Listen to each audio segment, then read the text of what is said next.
And good evening, ladies and gentlemen. Welcome here as we get ready for knockout qualifying for our 27th race of the season and chase race number 1. We are going to be under the lights at Chicagoland, and of course, everybody that's in the chase for the championship wants to get the season started off on a high note, or get the chase started off on a high note, I should say, to be able to make their way into the next round of the chase. We're going to have 3 rounds of 3, and then a final round where the final 4 will battle in the season finale.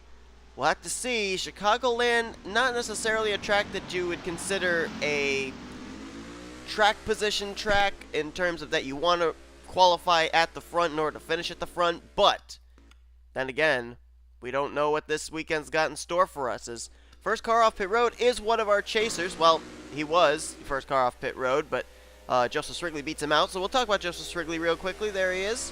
Srigley still looking for his first pole of the season, so I have to adjust my headset here.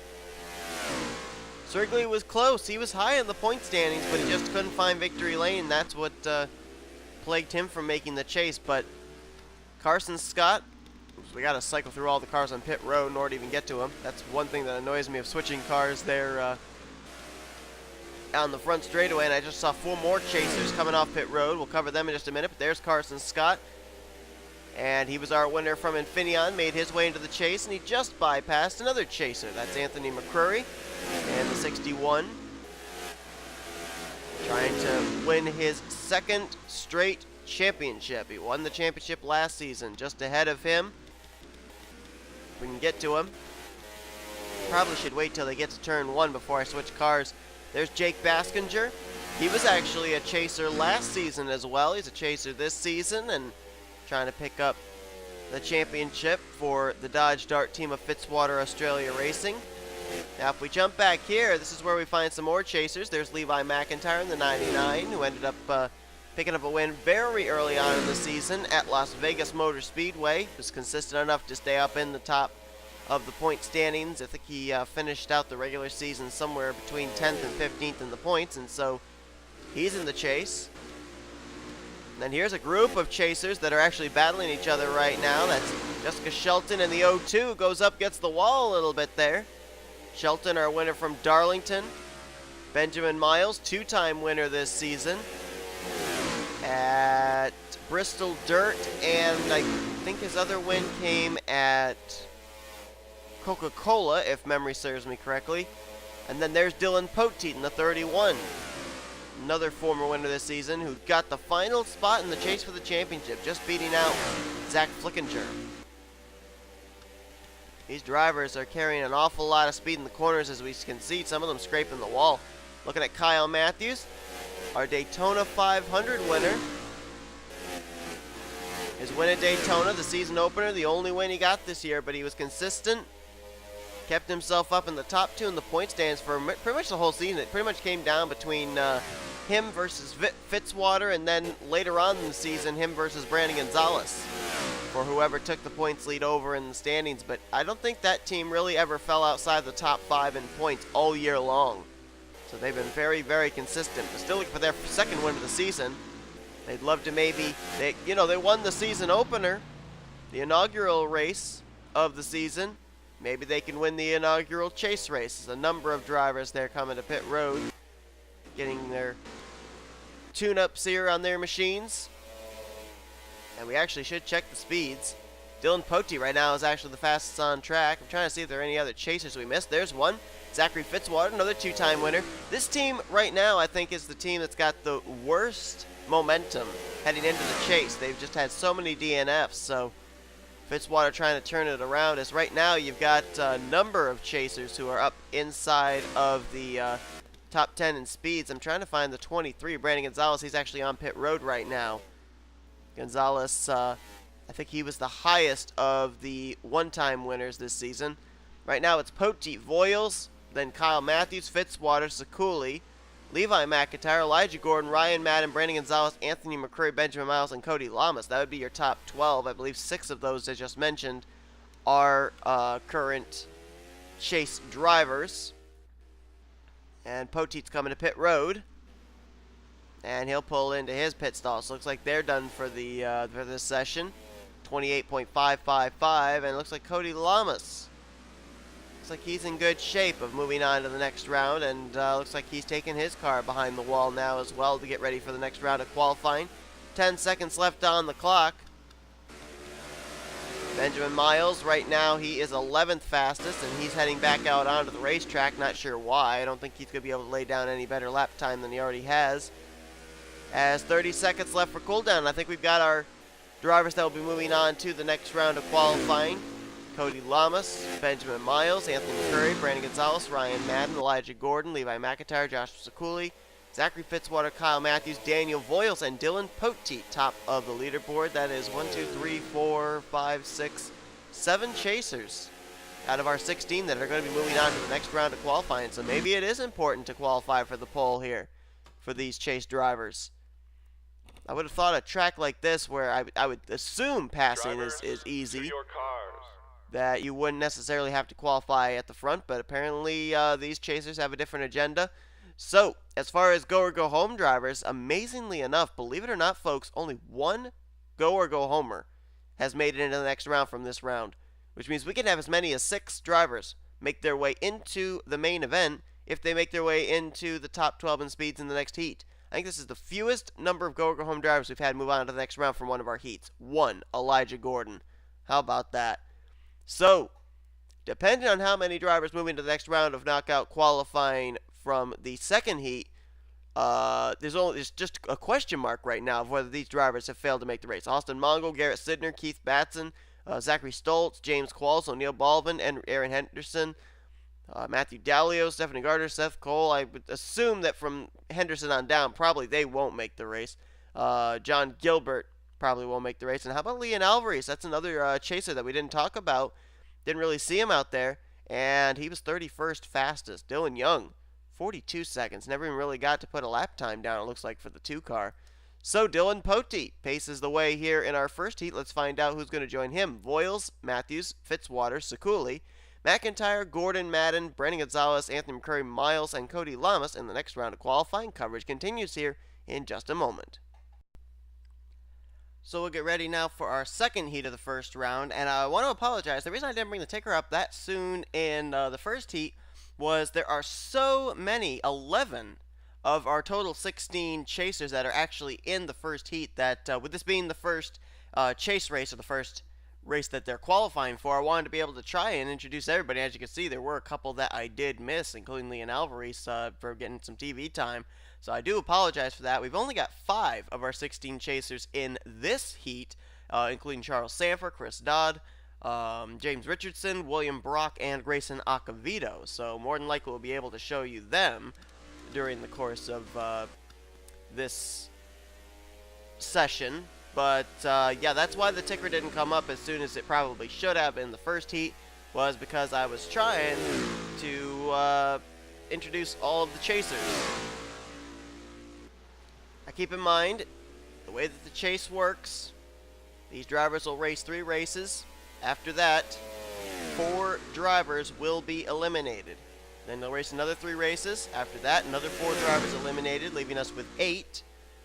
And then we will have 4 more drivers eliminated at the end of the next 3 races, and that will leave us 4 drivers who will battle it out in the season finale. If you win a race as a chase driver in one of the respective rounds, you automatically have a guaranteed locked-in spot into the next round. So if one of the 16 chasers win this race this weekend, they're already into the next round of the chase, regardless of what happens to them in the next 2 weeks.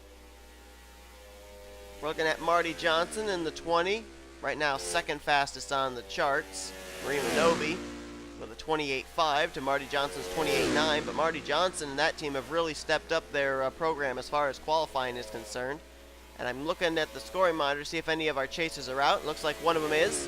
2-time winner, back-to-back race wins for Chris Dodd, taking checkered flags at both the road course of Mid-Ohio, and then the following week under the lights at Kentucky.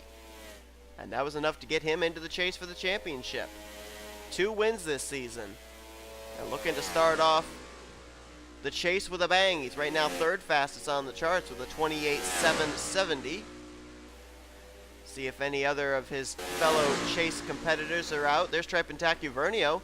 One race he's made, one race he has won. That was last week at the regular season finale of M&M's. He'll try and ride that momentum. Zack Flickinger just missed out on making the chase for the championship. His win at Yas Marina Circuit, he wasn't high enough in the point standings to best Dillon Poteet, and so now he's just going to try and finish out the season with wins, I'm assuming. There's one of our chase competitors, William Brock in the 15, winner at the dirt track of Springfield Mile. Been kind of an under-the-radar guy since he went to victory lane at that dirt track, and we'll see what he does. Right now, he's scored 7th fastest on the charts. There's another of our chasers. That's the Toyota of James Richardson, who's actually the only Toyota competing for the championship this season. Richardson for Joe Gibbs Racing. I think Richardson's win, I don't remember where it came at. Oh, someone spun. I don't know who it was. Somebody spun the front straightaway. There's some skid marks there. Kyle Keith's got some right side damage. Couple drivers, couple chasers we haven't found yet. There's one of them, Charles Sanford, 3-time winner this season. Comes into this chase as the #1 seed, the only driver so far this season to have 3 victories. And right now he's 24th on the charts. And the other chaser that we haven't covered yet is Grayson Acevedo, and right now he's in the wall out of 4. He's 10th fastest on the charts with a 29.069, his fastest lap. Right now they're all chasing Marie Monobe, who's got the fastest speed. Chris Dodd 2nd. 3rd is Marty Johnson, then Jason Heywood, Jonny Gardner, John R, Emmanuel Hartnett, Richardson, Bryant, James McCloud, then Acevedo and Brock. Now remember, only one go-homer made his way into the next round of qualifying from Heat 1. Right now, we've got 1, 2, 3, 4, 5 go-homers that are currently in the top 12 to move on to the next round from this heat, which means that in that case, one driver that not necessarily going to make it into the second round of qualifying will end up probably making the race. The question is, will it be Joe Rockingham, who right now is 13th fastest? Of course, things could change here in the last few seconds. Or would it end up being whoever was the next highest in speeds from the first heat? We'll have to find out. They will be compared in terms of speed of who gets that final transfer spot as Acevedo heads back out. Looks like they made a little bit of a repair to the left side of his car, maybe the right side as well, as a number of drivers have gotten the wall off the corner. And there we go. William Brock's been dropped out by Dallas McIntosh, but that's not a go-or-go-home driver. That's a chartered ride. So still, we are left with 5 drivers moving on to the next round, as I believe the session is complete. 5 drivers, go-or-go-home drivers that are going to be moving on to the next round, and they would be Monobe, Heywood, Johnson, McCloud, and Gardner. 10 seconds on the clock. I don't think anybody's getting scored anymore. And the fastest car on track for this session, if we can find her. Well, where's she at? Well, we're not even going to get to find her. Marie Monobe paces the field here in this second heat, and we'll move on to the next round of qualifying, as will Chris Dodd, Jason Heywood, Marty Johnson, James McCloud, Jonny Gardner, John R, Emmanuel Hartnett, James Richardson, JT Bryant, Dallas McIntosh, and Grayson Acevedo. So 3 of the chasers, of the 5 chasers in this heat, will move on to the next round. William Brock close. He was 13th fastest, and Charles Sanford was 25th fastest. So, as I mentioned, Monobe, Heywood, Johnson, McCloud, and Gardner go-or-go-home drivers that will move on to the next round. Now, because Elijah Gordon was the only one that moved on to the next round of qualifying from the first heat, and these 5 move on from the second heat, that leaves 1 spot open for a driver to make the main event that isn't necessarily moving on to the next round of qualifying. So, with that being said, it could be Joe Rockingham, and I'm not exactly sure who was the highest outside the top 12 in speeds from the first heat. So it will come down between Joe Rockingham's 29.106 versus whoever was the next highest in speed outside the top 12 in the first heat. Whoever has the fastest speed there, they're going to be making the race. So we'll find out that in just a moment. But we're going to find out now what's going to happen with our 24 drivers moving on to round number 2. And when we get to that, I will let you know who is the final driver to get into the main event, as only 6 go-or-go-homers will be making their way into round 2 of qualifying. I think it's the first time we've ever had less than 7 drivers that are go or go home drivers move on to round number 2 in qualifying this entire season. So as we prepare here for our second round of qualifying, there's a lot of chasers that move their way into this next round. So a lot of chasers want to start themselves on the pole here at Chicagoland, obviously. And as far as that final transfer spot into the main event, I looked and the two drivers, the drivers that were outside of the top 12 go or go home drivers in speed, for Heat 1, it was the 95 of Austin Mongold. For Heat 2, it was the 84 of Joe Rockingham. And as I said, the fastest in the speeds moves into the final transfer spot for the main event race. Austin Mongold in Heat 1, his fastest lap was a 29.210. Joe Rockingham's fastest lap in Heat 2 was a 29.106. And so therefore, Joe Rockingham will get the final transfer spot into this weekend's main event at Chicagoland.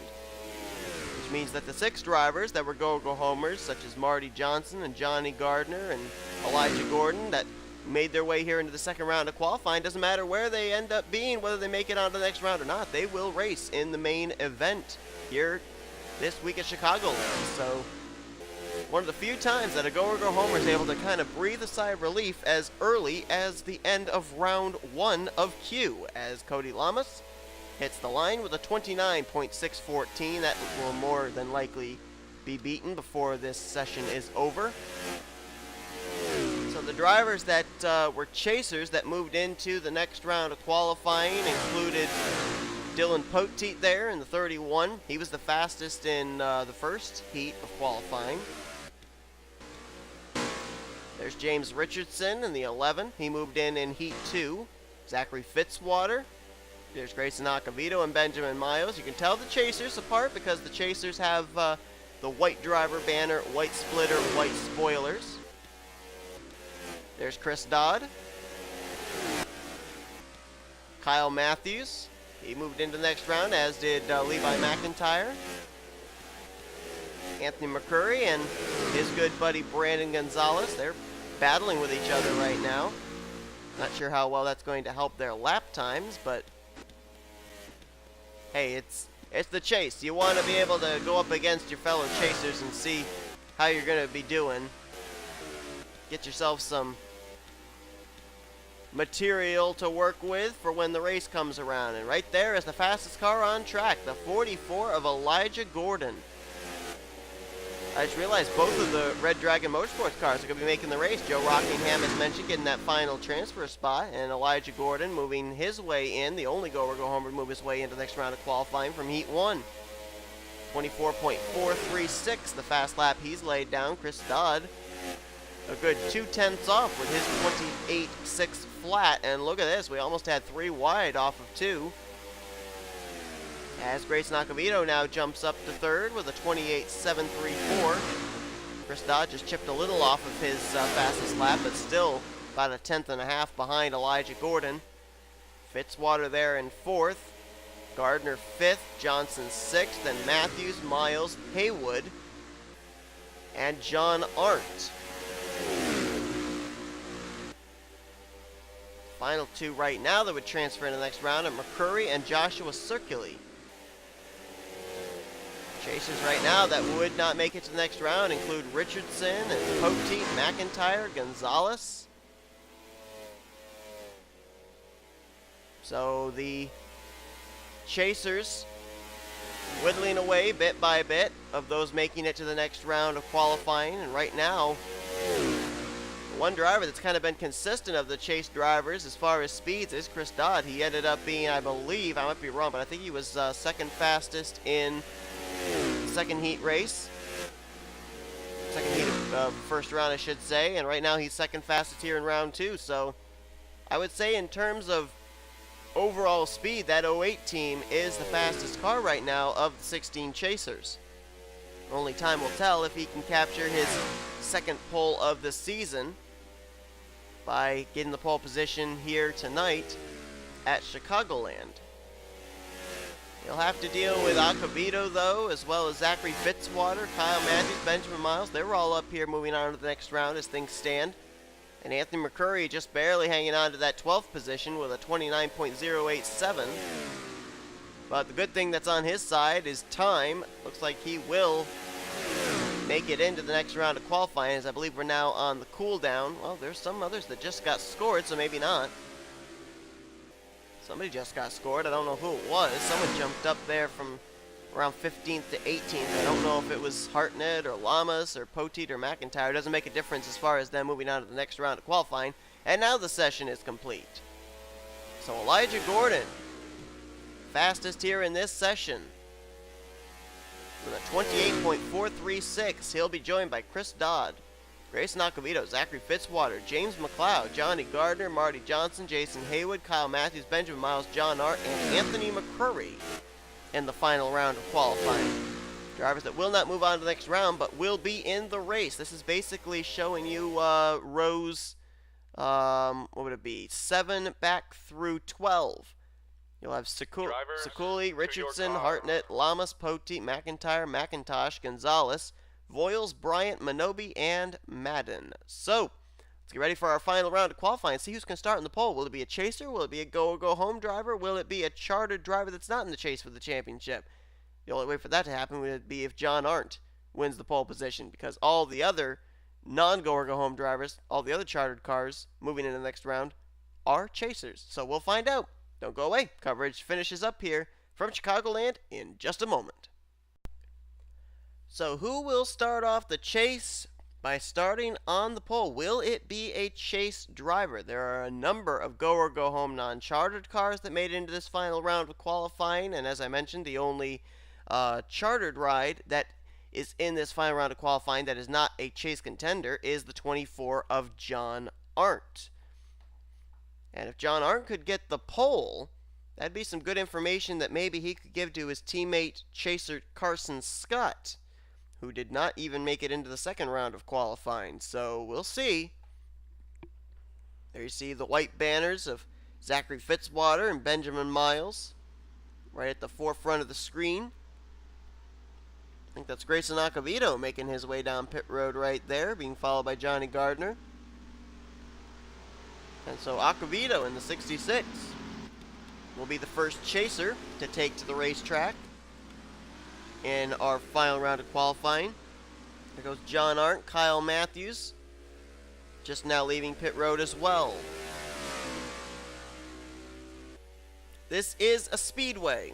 This track is very similar to other tracks like Michigan and Kansas and the Auto Club. High speeds, multi-grooved, but very draft reliant. That's why we saw a number of drivers be able to hit up around the 29.4s in both rounds 1 and 2. Now with only 12 cars on track, there's less of an opportunity to be able to get a draft lap behind somebody. We'll have to see if any drivers will work out leaving pit road together in order to try putting down some draft laps here in this 5-minute session. Acevedo about to come around, complete the first timed lap in round 3, and it will be a 29.042. Jonny Gardner, 29.267. And I want to jump back to Kyle Mathews. There he is, 29.653. I thought maybe with where he came out behind John Arndt, the two of them might be together, but no, they've kind of separated a bit. And there's a ways up from Arndt to Elijah Gordon. Chris Dodd just now coming on to the racetrack. There's Anthony McCrury, Marty Johnson. They're all pretty spaced out right now. So apparently nobody wants to give anybody else a draft lap. Gardner and, oh, wait a minute. There could be somebody who could get a draft lap. James McCloud in the 51, riding in the draft of the 66. McCloud has never started on the pole. Closest he was outside of the front row for the Daytona 500. Oh boy, it looks like he carried a little too much speed in the draft. As he gets in the wall just a little bit off of 4, and 29.7 for him. So nobody's been able to touch Grayson Acevedo's lap, which he just beat, 28.888. That's a lot of 8s. Crazy 8s lap time for Grayson Acevedo. And Jonny Gardner just jumped to the top of the leaderboard now with a 28.840. So you got to wonder if he's getting a little bit of draft maybe off the back of the 51 car. McCloud tried to take the turn a little bit better. Again gets into the wall. And Acevedo does not beat his own lap time. Let's see if Jonny Gardner does. No, he does not. He's about 0.2 slower. Any chance for anybody to get a draft lap? As Benjamin Miles is coming to pit road, so is Elijah Gordon and John Arndt. I don't see anybody right now within enough distance of another car to be able to get a draft lap here. James McCloud, I think, was in the prime position, but after hitting the wall a couple of times, now looks like he's coming to pit road. Marty Johnson right now is third fastest in the 20 car. As I said, that team's really stepped it up as far as qualifying is concerned in the last couple of weeks. And again, looking like he's going to have a solid starting spot this week at Chicagoland. There's Anthony McCrury right now fourth fastest. His last lap 0.3 off his fastest lap up at 29.110. And Jason Heywood just jumped up to fifth. 29.148 for him. Beating Chris Dodd, dropping Chris Dodd down to sixth fastest. About 20 seconds remaining, and there really is nobody, as I said, within close enough vicinity of the other driver to be able to put down a draft lap. So it's just coming down to who has the raw speed under the hood. And right now, it is Jonny Gardner showing the way. Let's see what he gets this time. He was about maybe 4 100ths off his fastest lap last time by. This time he's about roughly 6 100ths off. A 28.840. That looks like that might be enough to get him the pole position, which would be his first pole of the season. And if I'm not mistaken, second pole of the season for Joanna Atwood Motorsports. Stephanie Gardner started on the pole way back at Infineon earlier on this season, as Jason Heywood has now jumped up to fourth, dropped McCrury to fifth. So that 72, I think he came to pit road earlier on this session and made some kind of an adjustment that was to his liking, 29.065. Only 3 drivers hit the 28s, Gardner, Acevedo, and Johnson. They'll reap the rewards of it as they will start first, second, and third for this week's main event. Zachary Fitzwater and Benjamin Miles, they will be row 6 as they were the 2 slowest speeds here in the final round of qualifying. Drivers, and this is basically how your top 6 rows are going to look. Jonny Gardner will start on the pole. Highest starting chaser will be Grayson Acevedo in second. Marty Johnson, Jason Heywood, a couple of rookies, will make up row 2. Anthony McCrury and Chris Dodd, chasers in row 3. John Arndt, Elijah Gordon will make up row 4. Row 5, James McCloud and Kyle Mathews, and then chasers making up row 6 as well with Zachary Fitzwater and Benjamin Miles. So that's going to do it here for our knockout qualifying session from Chicagoland. We are now ready to find out who is going to start off the chase on a high note and who will be spending the next 2 races of our first round of the chase struggling to get back into contention. Congratulations to Jonny Gardner on the pole position. We'll see you guys next time as we'll get ready for chase race number 1 here under the lights at Chicagoland. As you've been watching a production of the NNSCRA, offline racing at its best. The starting lineup is down in the description, and I will see you guys next time.